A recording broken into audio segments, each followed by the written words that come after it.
السلام علیکم friends, welcome to کتاب نگری یوٹیوب چینل۔ کتابوں کی نگری میں خوش آمدید۔ میں ہوں آپ کی ہوسٹ اقرا یاسین، اور آج میں آپ کے لیے لے کر آئی ہوں آسمہ سعید کے قلم سے تحریر کردہ ناول جذبوں کی تجارت کی ایپیسوڈ نمبر 29 کو لے کر۔ اس ایپیسوڈ کو سٹارٹ کرنے سے پہلے آپ کر لیجئے ہمارے چینل کو سبسکرائب، ویڈیو کو لائک اور کلک کر لیجئے بیل آئیکن کو۔ اب آتے ہیں ایپیسوڈ کی جانب۔ جنوری کے اولین دن شروع ہو چکے تھے۔ سردی اپنے روبن پر تھی۔ سورج کو نکلے ہوئے 2 دن ہو چکے تھے۔ اسلام آباد میں ہر طرف دھند ہی دھند چھائی ہوئی تھی۔ سنجرانی ہاؤس کی آج صبح بھی کچھ عجیب سی تھی۔ آج سنجرانی ہاؤس میں سبھی لوگ موجود تھے۔ کھانے کی ٹیبل پر یہ بہت کم ہوتا تھا کہ سنجرانی ہاؤس میں سارے لوگ مل کر ایک ساتھ کھانا کھائیں، اور آج ایسا ہوا تھا، اور سب لوگ ایک ساتھ ناشتے کی میز پر موجود تھے، سوائے آفاق کے۔ حارث جو ساری رات سو نہیں سکا تھا، اس کے دماغ میں چلتی الجھنوں نے آخرکار اس فیصلے پر مجبور کیا تھا کہ وہ صبح اٹھتے ہی جہانگیر سنجرانی سے بات کرے گا اپنے اور اریبہ منصور کے بارے میں۔ وہ اریبہ منصور کو اب کسی بھی قیمت سے خود سے جدا نہیں کر سکتا تھا۔ جتنا بھی اس نے اس کا انتظار کیا، اب اس کے انتظار کی حد ختم ہو چکی تھی۔ سبھی خاموشی سے ناشتہ کر رہے تھے جب حارث نے اس خاموشی کو توڑا۔ مجھے آپ سے ایک بات کرنی ہے۔ حارث کے بولنے پر سب نے نظریں اٹھا کر حارث کی طرف دیکھا۔ سب انجان تھے کہ وہ کیا بات کرنے والا ہے، لیکن اریبہ منصور اس بات کو جانتی تھی کہ وہ کیا بات کرنے والا ہے۔ اس کے دل کی دھڑکن یکدم تیز ہوئی تھی، ہاتھوں میں کپکپاہٹ شروع ہو گئی تھی۔ اس سے اگلا نوالا لیا نہیں گیا تھا۔ پاس پڑے جوس کا گلاس اس نے فوراً اپنے منہ کو لگایا۔ ہاں بولو حارث، کیا بات ہے؟ کیا کوئی نئی مشن پہ جا رہے ہو؟ خدا کا واسطے ابھی تو کچھ دیر آرام کر لو، پھر کسی نئی مشن پر چلے جانا۔ تمہیں پتہ ہے تمہاری غیر موجودگی میں کیا کچھ ہوا ہے یہاں پر؟ جہانگیر سنجرانی نے بڑے تحمل کے ساتھ حارث کی طرف دیکھا۔ وہ نہیں چاہتے تھے کہ وہ اب کوئی نئی مشن پر چلا جائے۔ کیوں ڈیڈ؟ کیا ہوا تھا میرے پیچھے؟ حارث اپنی بات کو درمیان میں ہی چھوڑ کر جہانگیر سنجرانی کی طرف متوجہ ہوا۔ حارث نے بات کرتے ہوئے کریم سنجرانی کی طرف بھی دیکھا، جو خاموشی سے اپنے ناشتے میں مصروف تھا۔ اس نے ایک نظر حارث پر ڈالی اور پھر اپنے ناشتے میں مصروف ہو گیا۔ حارث کے اس طرح سے رویے سے کریم سنجرانی کو تھوڑا دکھ ہوا تھا کہ وہ جیسے ہی گھر آیا تھا، اس نے نہ تو کریم سنجرانی سے یہاں آنے کا مقصد پوچھا تھا، کیونکہ کریم سنجرانی اکثر اٹلی میں ہی رہتا تھا، اور اب وہ گھر میں موجود تھا۔ حارث کی اتنی لاپرواہی کسی سے ہضم نہیں ہو رہی تھی۔ وہ آج سے پہلے اتنا لاپرواہ نہیں ہوا تھا۔ وہ گھر آ کر کسی سے بھی نہیں ملا تھا سوائے اپنے ڈیڈ سے اور اریبہ سے۔ چھوڑو یہ سب، تم بتاؤ کہ کیا بات کرنی تھی تم نے؟ زندگی کے مسائل ہیں، ساتھ ساتھ چلتے رہتے ہیں، تم نے کیا بات کرنی تھی؟ جہانگیر سنجرانی نے فوراً ہی بات کو پلٹ دیا تھا۔ ڈیڈ، آپ مجھ سے کچھ چھپا رہے ہیں؟ مجھے بتائیں کہ آپ مجھے اپنا بیٹا نہیں سمجھتے جو آپ مجھ سے یوں چھپا رہے ہیں؟ حارث جہانگیر سنجرانی کی بات سے فوراً غصے میں آ گیا تھا۔ ایسی بات نہیں ہے حارث، تم ہمیشہ ہی اپنی ضد منواتے ہو۔ بات صرف مختصر یہ ہے کہ اٹلی میں کریم کا اور حورین کا ایکسیڈنٹ ہو گیا تھا، بہت برے طریقے سے۔ خیر اللہ تعالیٰ نے بچا لیا ان کو، اس لیے میں نے بتانا مناسب نہیں سمجھا کہ تم مشن پر گئے اور وہاں سے تم تھکے آئے ہو۔ بس یہی بات تھی، اس کے علاوہ اور کوئی بات نہیں تھی۔ جہانگیر سنجرانی اپنی بات مکمل کر کے پھر ناشتے پر توجہ دے رہے تھے، اور حارث کے ماتھے پر پسینے کی ننھی ننھی بوندیں آنا شروع ہو گئی تھی۔ اس کے ماتھے کی سلوٹیں اور گردن کے رگیں بتا رہی تھی کہ وہ اپنے غصے کو کس طرح سے کنٹرول کر رہا تھا۔ اس نے اپنا غصہ کنٹرول کرنا تھا، اس نے اریبہ منصور کی بات کرنی تھی۔ کریم سنجرانی پر ایک نظر ڈال کر وہ نظر جھکا گیا تھا۔ اسے پتا تھا کہ کریم سنجرانی کیوں چپ ہے، حارث کے رویے کی وجہ سے۔ حارث کا اچانک مشن پر چلے جانا اور پھر کسی سے کوئی رابطہ نہیں رکھنا، سبھی اس کی وجہ سے پریشان تھے۔ اگر وہ یہاں پر ہوتا تو شاید بہت سے مسائل کو حل وہ کر چکا ہوتا۔ کریم سنجرانی کا ایکسیڈنٹ کیسے ہوا، کون تھا اس کے پیچھے، اس ساری معلومات میں حارث نے کافی مدد کرنی تھی۔ وہ ایک ایجنسی میں ہونے کی وجہ سے پہلے بھی بہت سے معاملات میں کریم سنجرانی اور جہانگیر سنجرانی کی مدد کر چکا تھا، لیکن اب اس کا پس منظر سے غائب ہونا اور آ کر بالکل لاپرواہی برتنا، سبھی کو اس کا رویہ کھٹک رہا تھا۔ حارث نے گہرا سانس لیا اور دوبارہ جہانگیر سنجرانی کی طرف دیکھا۔ ڈیڈ، میں آپ سے کچھ کہنا چاہ رہا تھا۔ دراصل بات یہ ہے کہ وہ بات کرتے کرتے رک گیا تھا۔ اسے سمجھ نہیں آ رہی تھی کہ وہ کس طریقے سے بات کرے، کیونکہ اس کی پہلے 3 شادیاں ہو چکی تھی، اور اب چوتھی شادی کے لیے اریبہ منصور کی بات کرنی۔ وہ سب گھر والوں کا اس بارے میں کیا ری ایکشن ہوتا وہ نہیں جانتا تھا، لیکن اسے بات کرنی ہی تھی۔ ہاں بولو حارث، کیا مسئلہ ہے؟ کیوں بات کو کھینچ رہی ہو؟ میں سن رہا ہوں، تم بتاؤ۔ جہانگیر سنجرانی نے ناشتے سے ہاتھ اٹھا لیے تھے اور اب اپنا رخ حارث کی طرف کر لیا تھا۔ وہیں حارث نے سب کی طرف دیکھا اور بات کا آغاز کیا۔ ڈیڈ، آپ کو پتا ہے کہ آپ بھی مجھے کہہ رہے تھے کہ میں اب شادی کر لوں۔ ویسے تو یہ مناسب نہیں ہے میرے لیے یہ بات کرنا، کیونکہ میری پہلے سے بھی 3 شادیاں ہو چکی ہیں، اور شاید میرے لیے یہ مذاق ہی بن گیا ہے، اور دوسرے بھی سنتے ہوں گے اور یہی سوچتے ہوں گے کہ شاید مجھے اس چیز کی عادت پڑ گئی ہے کہ میں شادی پہ شادی کروا لیتا ہوں۔ لیکن کیا کروں میں، میرے ساتھ ہی ایسا ہوتا ہے، شاید میری قسمت میں ہی ایسا لکھا ہوا ہے۔ حارث نے بات کرتے ہوئے تھوڑا سا وقفہ لیا اور پاس پڑا، چائے کا کپ سے ایک گھونٹ لیا۔ سب اس کی طرف متوجہ تھے اور حیرت میں بھی تھے کہ حارب اب چوتھی شادی کرنے والا ہے، لیکن کس سے؟ یہ تو اچھی بات ہے حارب، میں تو تمہیں شروع سے کہہ رہا تھا کہ ٹھیک ہے، جو ہو گیا وہ ہو گیا، وہ ایک الگ بات ہے، لیکن اب انسان کی زندگی تھوڑی رکتی ہے، تمہیں اب شادی کر لینی چاہیے۔ ویسے بھی اسلام میں 4 شادیاں تو جائز ہیں، تمہاری ایک بیوی تو ویسے بھی اس کی ڈیتھ ہو گئی تھی، تو اب تمہیں اپنی زندگی کو آگے بڑھانا چاہیے۔ تو بتاؤ کون ہے وہ لڑکی کہ ہم لوگ ڈھونڈیں؟ جہانگیر سنجرانی نے حارب کی ہمت بڑھائی، کیونکہ وہ جانتے تھے کہ حارب اس معاملے میں وہ ہچکچاہٹ سے کام لے رہا ہے، یہ اس کی چوتھی شادی اور وہ شرمندگی بھی تھوڑی سی محسوس کر رہا تھا۔ ڈیڈ، آپ اور سب لوگ اس سے جانتے ہیں، اس لیے بات کرنے سے پہلے میں صرف یہ کہوں گا کہ آپ لوگ یہ مت سوچیے گا کہ میں اپنی ازدواجی زندگی یا شادی شدہ زندگی آگے نہیں چلا سکتا، لیکن میرا آپ لوگوں سے پرامس ہے کہ میں اس لڑکی کا بہت اچھے سے خیال رکھوں گا اور اپنی جان سے بڑھ کر اس کی حفاظت کروں گا۔ اس کے لیے آپ لوگوں کے دل دماغ میں جو بھی شک و شبہات ہیں اس کو دور کر لیجیے گا، کیونکہ میں اریبہ منصور سے شادی کرنا چاہتا ہوں۔ حارب کے منہ سے کریم سنجرانی نے جیسے ہی اریبہ کا نام سنا، اس کے ناشتے سے ہاتھ اٹھ گئے تھے۔ اس نے چونک کر حارب کی طرف دیکھا۔ کریم سنجرانی کو یقین نہیں آ رہا تھا کہ حارب اب سیدھا ڈیڈ سے بات کر لے گا۔ وہ تو یہ سمجھتا تھا کہ حارب ڈیڈ سے بات کرنے سے پہلے اس سے بات کرے گا یا آفاق سے بات کرے گا، اور پھر وہ دونوں اریبہ منصور سے اس کی رائے معلوم کریں گے، لیکن حارب نے ڈیڈ سے ڈائریکٹ بات کر کے سب کو شاکڈ کر دیا تھا۔ اریبہ منصور سے؟ حارب تمہارا دماغ ٹھیک ہے؟ تم اریبہ منصور سے شادی کرو گے؟ جہانگیر سنجرانی ایک دم غصے میں آ گئے تھے۔ تو ڈیڈ اس میں کیا پرابلم ہے؟ میں نے کسی اور لڑکی سے شادی کرنی ہے تو اریبہ منصور کیوں نہیں، جبکہ میں اسے اتنے سالوں سے محبت کرتا ہوں۔ حارب کی کھلے عام اظہار محبت پر جہاں پر سارے شاکڈ ہوئے تھے، وہاں اریبہ منصور اپنا ناشتہ چھوڑ کر وہاں سے جا چکی تھی۔ اسے حارب سے اس قسم کے رویے کی امید نہیں تھی کہ وہ سب کے سامنے اس کو یوں شرمندہ کرے گا۔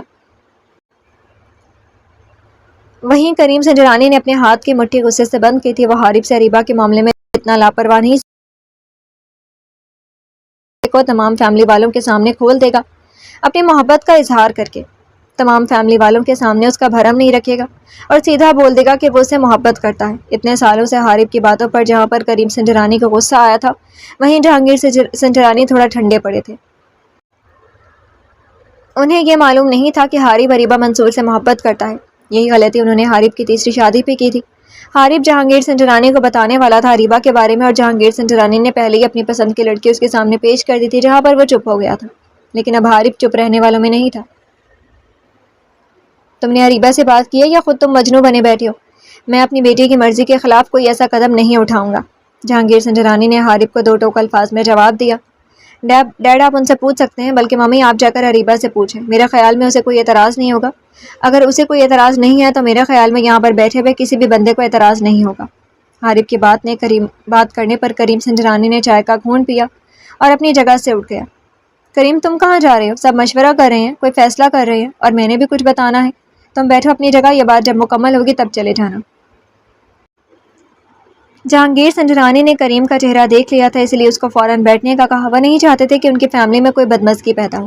کریم سنجرانی نے جہانگیر سنجرانی کی بات سن کر حارب کی طرف دیکھا اور وہیں پر اپنی جگہ پر بیٹھ گیا، کیونکہ پاس ہی بیٹھی تنزیلہ بیگم نے کریم سنجرانی کو آنکھوں سے اشارہ کرتے ہوئے بیٹھنے کا اشارہ کیا تھا کہ وہ وہیں اپنی تنزیلہ بیگم کا اشارہ سمجھتے ہوئے دوبارہ کرسی پر بیٹھ گیا تھا۔ ٹھیک ہے حارب، جیسا تم کہو۔ تنزیلہ جا کر اریبہ سے پوچھ آتی ہے، اگر اس کا یہی فیصلہ ہے تو ہم بچوں کی مرضی میں نہیں آئیں گے۔ میں پہلے بھی زبردستی کے رشتوں کا قائل نہیں ہوں، لیکن اس کے ساتھ ہی میں ایک اور اپنا فیصلہ سنانا چاہتا ہوں، لیکن اس کے لیے کسی اور کی موجودگی کا ہونا ضروری ہے۔ اتنی دیر میں تنزیلہ بیگم جا کر اریبہ سے اس کی رائے پوچھو۔ جہانگیر سنجرانی نے تنزیلہ بیگم کو اریبہ کی رائے معلوم کرنے کے لیے کمرے میں بھیج دیا تھا، اور جہانگیر سنجرانی نے سب کو ڈرائنگ روم میں جانے کا کہا، اور سب اپنا ناشتہ چھوڑ کر ڈرائنگ روم میں جا کر بیٹھ چکے تھے۔ جہانگیر سنجرانی نے کریم کی طرف دیکھا، جو اپنے موبائل پر مصروف تھا، اور رضا اس کو ہر پل کی خبر دے رہا تھا۔ حارب نے ایک نظر کریم سنجرانی کو دیکھا، جو کافی دیر سے خاموش بیٹھا تھا۔ کریم تم آفاق کو کال کرو اور اسے کہو کہ یہاں فوراً سے پہلے پہنچے۔ جہانگیر سنجرانی جیسے بولے، کریم نے اپنے ڈیڈ کی طرف دیکھا اور مثبت میں سر ہلاتے ہوئے آفاق کو گھر آنے کا میسج چھوڑ کر اپنے باپ کی طرف متوجہ ہوا۔ تھوڑی ہی دیر میں تنزیلہ بیگم اریبہ منصور کے کمرے سے نکل آئی تھی، اور آ کر انہوں نے جہانگیر سنجرانی کو بتایا تھا کہ اریبہ کو کوئی اعتراض نہیں ہے حارب سے شادی کے لیے، لیکن اس کی کچھ شرائط ہیں۔ جب رشتہ طے ہو جائے گا وہ تب بتائے گی۔ جہانگیر سنجرانی نے مثبت میں سر ہلایا تھا۔ وہ جانتے تھے کہ اریبہ کی کیا شرائط ہوں گی۔ انہیں اس کی ہر شرط منظور تھی۔ اب وہ ان کی ذمہ داری تھی، جو بھی ہوا تھا وہ کریم سنجرانی کے کیس کے سلسلے میں ہوا تھا، اور اس کے ڈیڈ کی موت ہوئی تھی۔ اب ساری ذمہ داری جہانگیر سنجرانی پر تھی، اور وہ اریبہ کی ہر شرط قبول کرنے کے لیے تیار تھے۔ حارب کے چہرے کو ایک مسکراہٹ نے چھوا تھا۔ اریبہ منصور کے فیصلے پر کریم نے گہرا سانس لیا تھا. اس نے شکر ادا کیا تھا کہ چلو اس کے چھوٹے بھائی کو اس کی محبت تو ملی، لیکن وہ حارب سے خفا تھا کیونکہ اس نے اس سے ایک بار بھی ڈسکس نہیں کیا تھا اور نہ ہی اس کا یہاں پر آنے پر اس کا حال چال پوچھا تھا. حورین ان سمے خاموش بیٹھی سب کا منہ دیکھ رہی تھی. جب ڈرائنگ روم کے دروازے پر آفاق اندر داخل ہوا، آفاق کو میسج ملتے ہی وہ فوراً آ گیا تھا. وہ نہیں جانتا تھا کہ یہاں کیا بات ہونے والی ہے. آفاق جیسے ہی اندر آیا اس کی سب سے پہلی نظر حارب پر پڑی تھی اور حارب کے چہرے پر جھلکتی مسکراہٹ کو دیکھ کر وہ سمجھ چکا تھا کہ حارب کی کوئی خوشی کی بات طے ہوئی ہے، کیونکہ وہ جانتا تھا کہ حارب اریبہ کے پیچھے اور اریبہ سے شادی کر کے ہی وہ سانس لے گا. آفاق نے جیسے ڈرائنگ روم میں قدم رکھا، حورین جو سب سے لاتعلق ہو کر بیٹھی تھی اس کی نظر حارب کے کالے بوٹوں پر پڑی جو ہمیشہ وہ پہنتا تھا، نوکدار بوٹ. اس سے اٹھتی ہوئی نظر اس کے آفاق پر پڑی جس کی آنکھوں کے گرد سیاہ حلقے اس کے رت جگہ کی نشانی بتا رہے تھے اور اس کے چہرے پر جو ہر ٹائم ایک مسکراہٹ رہتی تھی وہ اب آج کل کہیں غائب تھی. حورین ہر چیز کو محسوس کر رہی تھی لیکن وہ کچھ کہہ نہیں پا رہی تھی. وہ بھی چھوٹی تھی، اپنی محبت کا اظہار اسے کرنا نہیں آتا تھا، لیکن آفاق اتنا چھوٹا نہیں تھا کہ اس کی آنکھوں میں اپنے لیے محبت نہ دیکھ سکتا ہو. ڈرائنگ روم کے دروازے پر کھڑے آفاق نے جب جہانگیر سنجھ رانی کو دیکھا تو انہوں نے آنکھوں کے اشارے سے اور ہاتھ کے اشارے سے اس کو اپنے پاس آنے کا اشارہ کیا. آفاق کے دل میں خوشی کی لہر دوڑی کہ کم سے کم اس کے ڈیڈ نے اس کو اپنے پاس تو بلایا تو صحیح. وہ خوشی سے ان کے پاس جا کر بیٹھ گیا تھا. اس کے لیے یہی کافی تھا کہ ان کی ناراضگی آہستہ آہستہ ختم ہو رہی تھی. اور باقی رہی حورین کی بات تو وہ بھی اگر اس کی قسمت میں اس کی محبت ہوئی تو وہ اسے ضرور مل جائے گی. وہ محبت میں زبردستی کا قائل نہیں تھا. وہ محبت کرنا جانتا تھا، نبھانا جانتا تھا، لیکن محبت کو زبردستی حاصل کرنا نہیں چاہتا تھا، کیونکہ زبردستی کی محبت کبھی بھی سکون نہیں دے سکتی. اریبہ منصور بھی اب ڈرائنگ روم میں آ کر بیٹھ چکی تھی اور حارب کی نظریں مسلسل اس پر ٹکی ہوئی تھیں. وہ سب سے نظریں چھپاتے ہوئے حارب کا مسلسل گھوری ڈال رہی تھی کہ وہ اب تو باز آ جائے، لیکن حارب باز آنے والا نہیں تھا کیونکہ اب تک وہ اس کے مکمل دسترس میں آنے والی تھی. جی ڈیڈ، آپ نے کیا بات کرنی تھی؟ دراصل مجھے ایک ضروری کام ہے، مجھے نکلنا ہے، میں آپ کی وجہ سے رکا ہوں. بتائیں کیا بات کرنی تھی؟ کریم سنجھ رانی کو رضا کا میسج آ چکا تھا. اس کو یہاں سے نکلنا تھا اور کسی جگہ پر پہنچنا تھا جہاں پہ امسل کا کچھ پتہ چلتا، لیکن جہانگیر سنجھ رانی نے سب کو روکے ہوئے تھا. ہاں میں بتا رہا ہوں، تم تو ویسے بھی ہوا کے گھوڑے پر سوار ہوتے ہو، اگر یہاں پر آ گئے ہو تو چلو ہمارے ساتھ کچھ وقت ہی گزار لو. خیر میں نے یہی بتانا تھا کہ جیسا کہ حارب نے اپنی پسند کا اظہار کیا، اریبہ ہماری ہی بچی ہے اور ہماری ہی بچی رہے گی. مجھے اس سے کوئی مسئلہ نہیں ہے، کوئی پرابلم نہیں ہے. میں بڑا خوش ہوں کہ حارب نے اریبہ کو چنا ہے. ہم سب کی دعائیں اس کے ساتھ ہیں، لیکن میں اس کے ساتھ ایک اور فیصلہ کرنا چاہتا ہوں، بلکہ کر لیا ہے، اور مجھے لگتا ہے کہ کسی کو اعتراض نہیں ہوگا. اگر اعتراض ہوگا تو وہ میں اس کا کوئی اعتراض نہیں سنوں گا، کیونکہ مجھے اپنے بچوں کی خوشیاں بہت عزیز ہیں. جہانگیر سنجھ رانی نے بات ختم کرتے ہوئے آفاق کے کندھے پر ہاتھ رکھا. آفاق ایک دم چونک گیا، جیسے اس کے دل پر کھینچ پڑی کہ وہ جہانگیر سنجھ رانی کیا بات کرنے والے ہیں. اس کو سمجھ نہیں آ رہی تھی. وہیں حورین اپنی کم عمری کی وجہ سے لاپرواہی سے موبائل میں گھسی ہوئی تھی. اسے بس یہ تھا کہ آفاق گھر میں آ گیا اور اس کے ڈیڈ نے اس کو گھر میں آنے دیا. باقی کے حالات کیسے ہوتے ہیں، کیا ہوتے ہیں، اس کو اس کی پرواہ نہیں تھی. اس کو بس پرواہ تھی کہ آفاق اس کی نظروں کے سامنے تو اب رہے گا. جہانگیر سنجھ رانی نے حورین کی طرف دیکھا اور اس کو اپنے پاس آ کر بیٹھنے کا کہا. اب سب کی شکلوں پر سوال ہی سوال تھے کہ آخر جہانگیر سنجھ رانی ایسا کیا فیصلہ کرنے والے ہیں جس کا تعلق آفاق اور حورین کے ساتھ ہے. لیکن تنزیلہ بیگم جانتی تھیں کہ جہانگیر سنجھ رانی نے کیا فیصلہ کیا. وہ بہت خوش تھیں اپنے بچوں کی خوشی میں. جہانگیر سنجھ رانی نے بھی اپنے بچوں کی خوشی کو دیکھا تھا. جہانگیر سنجھ رانی نے حورین کے سر پر پیار سے ہاتھ رکھا اور آفاق کی طرف دیکھا اور پھر سب کی طرف دیکھا. میں نے فیصلہ کیا ہے وہ یہ کہ حارب اور اریبہ کے نکاح کے موقع پر آفاق اور حورین کی منگنی کر دی جائے. جہانگیر سنجھ رانی کی بات پر سب کو شوق لگا تھا، لیکن ایک بندہ مطمئن تھا اور وہ تھا کریم سنجھ رانی. وہ آفاق کو اچھے سے جانتا تھا اور اسے اس رشتے سے کوئی مسئلہ نہیں تھا. وہ جانتا تھا کہ آفاق اس کی بہن کو اچھے سے رکھے گا، اس کا اچھا خیال رکھے گا، اس کی تکلیف سب سے پہلے وہ خود محسوس کرے گا. اسی لیے کریم سنجھ رانی کے چہرے کو مسکراہٹ نے چھوا تھا. وہ اپنے باپ سے اس قسم کے فیصلے کی توقع کر رہا تھا، کیونکہ حورین گھر کی اکلوتی بچی تھی اور کوئی بھی نہیں چاہتا تھا کہ وہ اس گھر سے باہر جائے. وہ لاڈوں میں پلی ہوئی تھی اور کوئی بھی اسے کسی قسم کی تکلیف میں نہیں دیکھنا چاہتا تھا.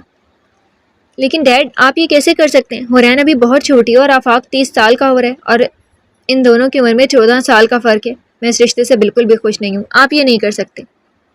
آفاق کو ایک دم شوق لگا تھا. وہیں آفاق نے فوراً سر اٹھا کر حارب کی طرف دیکھا تھا جس کا رویہ بدلا ہوا تھا. اس کی سمجھ میں نہیں آ رہا تھا کہ حارب کیوں اس طرح کا رویہ رکھ رہا ہے، کہ اس نے تو اس سے کہا تھا کہ وہ خود ڈیڈ سے بات کرے گا حورین کے متعلق، اور اب حورین کے بارے میں اس کے رشتے کی مخالفت کیوں کر رہا تھا.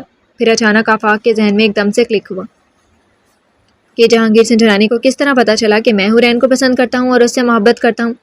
اس دن جیسے اس نے حورین سے بات کی تھی اس سے، اور اگلے دن ہی آفاق کو جہانگیر سنجھ رانی نے گھر سے نکال دیا تھا، تو کیا یہ سارا حارب کا کیا دھرا تھا؟ حارب نے ڈیڈ کو بتایا تھا آفاق سوچ کر ہی پریشان ہو گیا تھا. اسے حارب سے اس قسم کی امید نہیں تھی کہ حارب اس کی محبت کے درمیان میں آئے گا، جبکہ کریم سنجرانی نے آئے اور آفاق نے حارب کی ہر محبت میں، ہر شادی میں اس کا برابر ساتھ دیا تھا. حارب، عمروں میں کچھ نہیں رکھا ہوتا، انسان ایک دوسرے کو سمجھے، ایک دوسرے کا خیال رکھیں، یہ سب سے بہتر ہوتا ہے. اور مجھے لگتا ہے کہ آفاق سے بڑھ کر کوئی بھی میری بیٹی کا خیال نہیں رکھ سکتا، اس لیے میں اس عمر کے ایشو کو درمیان میں نہیں لانا چاہتا. میں نے بہت سوچ سمجھ کر فیصلہ کیا، اس لیے مجھے نہیں لگتا کہ کسی کو کوئی اعتراض ہوگا. کیوں کریم؟ بتاؤ تمہیں اس رشتے سے کوئی اعتراض ہے؟ جہانگیر سنجرانی نے کریم کی طرف دیکھا جو مسکراتے ہوئے حرین کی طرف دیکھ رہے تھے. نہیں ڈیڈ، مجھے تو کوئی مسئلہ نہیں ہے، بلکہ میں تو بہت خوش ہوں کہ آفاق جیسا انسان میری بہن کی زندگی میں آیا اور میری بہن کی ذمہ داری لے گا، اور مجھے یقین ہے کہ آفاق اس رشتے کو بہت اچھے سے نبھائے گا، اس لیے مجھے کوئی اعتراض نہیں ہے. کریم سنجرانی کی بات پر حارب یکدم کھڑا ہو گیا تھا. سب نے حارب کی طرف دیکھا کہ اسے کیا ہوا ہے. حارب، تمہیں کیا ہوا ہے؟ بیٹھو، ہم بات کر رہے ہیں. جہانگیر سنجرانی نے اونچی آواز میں بولا. ڈیڈ، جب میری بات کی یہاں کوئی اہمیت ہی نہیں ہے تو میرا یہاں پر بیٹھنا بنتا ہی نہیں ہے. میں نے صاف کہہ دیا کہ مجھے آفاق اور حرین کا رشتہ منظور نہیں ہے. اگر آپ لوگ میری مرضی کے بغیر یہ رشتہ کرنا چاہتے ہیں تو میں اس گھر میں دوبارہ قدم نہیں رکھوں گا. حارب کہتا ہوا لمبے لمبے قدم اٹھاتا ہوا ڈرائنگ روم سے باہر نکل گیا تھا. جی تو فرینڈز، کیسی لگی آپ کو آج کی ایپیسوڈ؟ کمنٹ سیکشن میں ضرور بتائیے گا. پھر حاضر ہوں گے ناول کے نیکسٹ ایپیسوڈ کے ساتھ. تب تک کے لیے اجازت دیجیے. شکریہ. اللہ حافظ.